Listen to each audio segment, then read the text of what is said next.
Some people in this world are toxic, and you are better off recognizing their true nature before they unleash their true nature on you.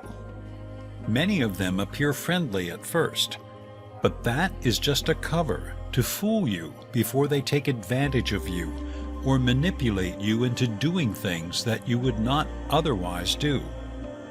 To avoid being manipulated, there are some warning signs you can pick up to see through these people. Your intuition, too, will prove quite useful in this process. The quick fix to the question of reading people is not to take things at face value. This is true because people are quite complicated, and you will need to think critically and to ask more questions regarding the people you meet. Asking questions. Many people do not care to ask some critical questions to the people they meet. Often, they fear that they will appear confrontational and rude.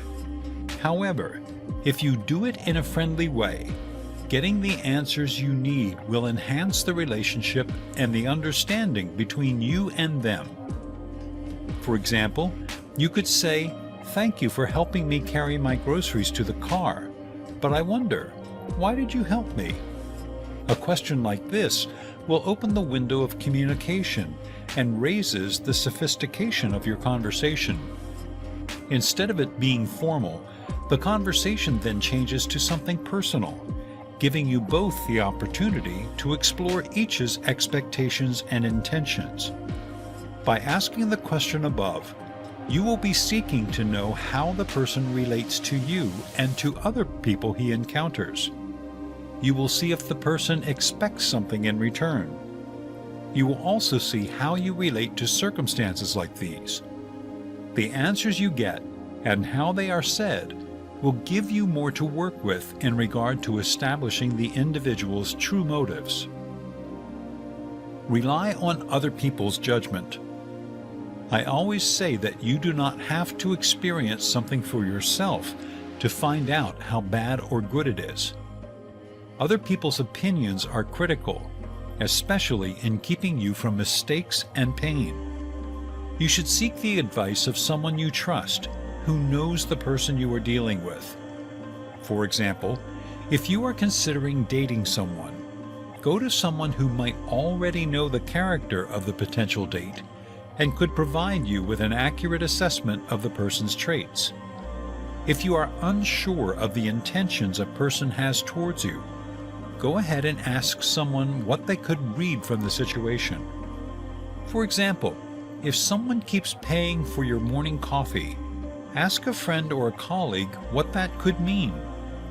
It is possible that the individual paying for your coffee is only a sociable and generous person, and he does it from the goodness of his heart. It could also be that the person has developed an interest in you and is buying your coffee to catch your attention. Even more wildly, it is possible that the person buys coffee for any person he finds at the coffee shop, and you happen to be around at the time he comes. The list of possible reasons is endless. Use your judgment. Your judgment is based on the information that you have accrued over time, such that the new experiences you get can be compared to those of the past. In exercising judgment, the following questions can act as a guide. For what reason, positive or negative, is this individual behaving as he is? What reputation has the individual earned through his interaction with me and with other people that I can use to relate to this latest event? Drawing from the past, who else behaved in this same manner? What were the intentions behind that behavior? Once you are able to remember similar situations and think of the people that you have known in your life who could be party to the same, you will think from the point of judgment and information and therefore make a wiser, informed decision. Keep practicing to make it a habit. For everything you partake in life, so long as you increase the amount of work, dedication, and time that you put into it, you will excel at it. Analyzing people by correctly understanding their behavior and motives is one of those skills. It is considered a skill because when you verbalize what the other party is doing, which you are encouraged to do, this simple act causes neurons to fire up as they make connections throughout the brain. You might even literally feel this process going on inside your head. You can practice reading motives in many ways just by going out, watching people, and analyzing the motives the people have as they lead their normal lives. Think back to the moments in your own life where people acted out to you and you were unsure about their motives. Besides going out, you could also watch some people on YouTube and try to determine the reasons behind how they act or behave. Once you become quick and good at analyzing people's motives, it will be easier to do it in a short time in a different situation. Analyzing people's motives will help you avoid getting manipulated through emotions. Some people thrive on emotion to lie and dupe people with their sad makeup or exaggerated stories. Emotion is an excellent cover for the true intentions. However, when you can see through this manipulation, you will have greater control over the response you give and the outcome of your interaction with the individual. Rely on your intuition. It is possible to read into a person beyond the language he speaks and the words he says in a process called intuition. Intuition is your gut feeling, not the thoughts and ideas that you have. It is the unspoken information that you perceive from the images, the sudden realizations, and the knowing of the body rather than logic. If you really want to know what makes up a person, you ought to go beyond their physical makeup, and intuition allows you to do that. Some of your intuitive cues include the feelings in your gut. Listening to your gut, especially when you meet a person for the first time, will give you a close to accurate determination of who a person is. It is an instinctual reaction that takes place before you engage your thought process. This reaction will tell you whether you are safe or not.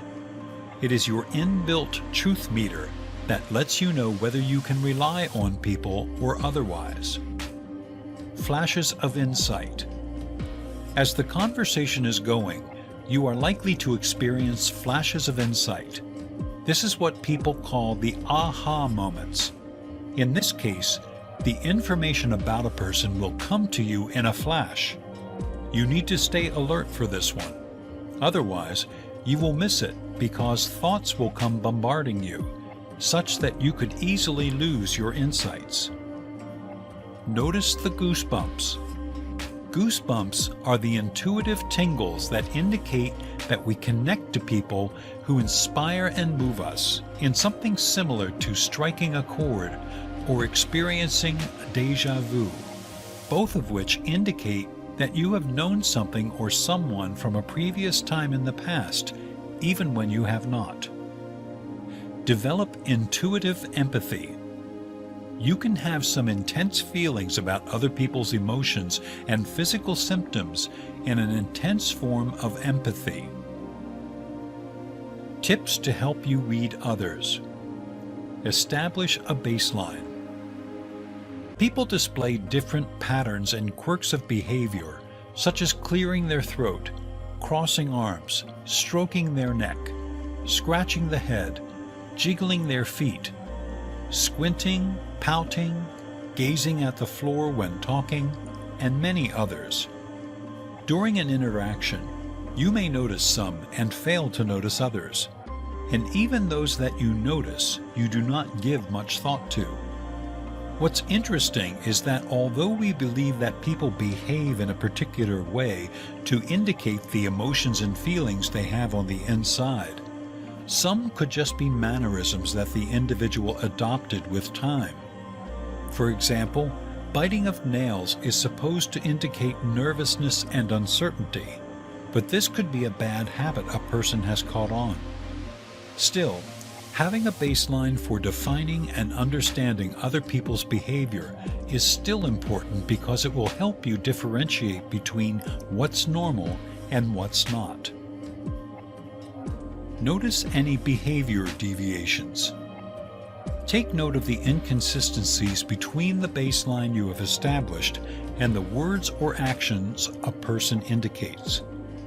For example, you may have noticed that your doctor has a habit of repeatedly coughing to clear his throat whenever he is about to give you some bad news. Whenever he wants to talk to you about your increased weight, cholesterol level, and blood pressure, he begins by doing this. However, it could be that that's how he delivers all news, whether good or bad. Therefore, you may want to study him or her further to know the different reactions he gives, so that you may know for sure that this reaction is a telling sign that not all is well. Take note of the clusters of gestures. A single gesture is similar to a single word. It means nothing. However, when several gestures and words are brought together, you ought to take notice of that. Ensure that you derive meaning out of it. For example, if you walk into your doctor's office and he continuously clears his throat, looks at you with concerned eyes, leans with his back arched forward looking at you in the eye, you ought to be concerned and to pay attention, because what is to come next may not be good. Make a comparison.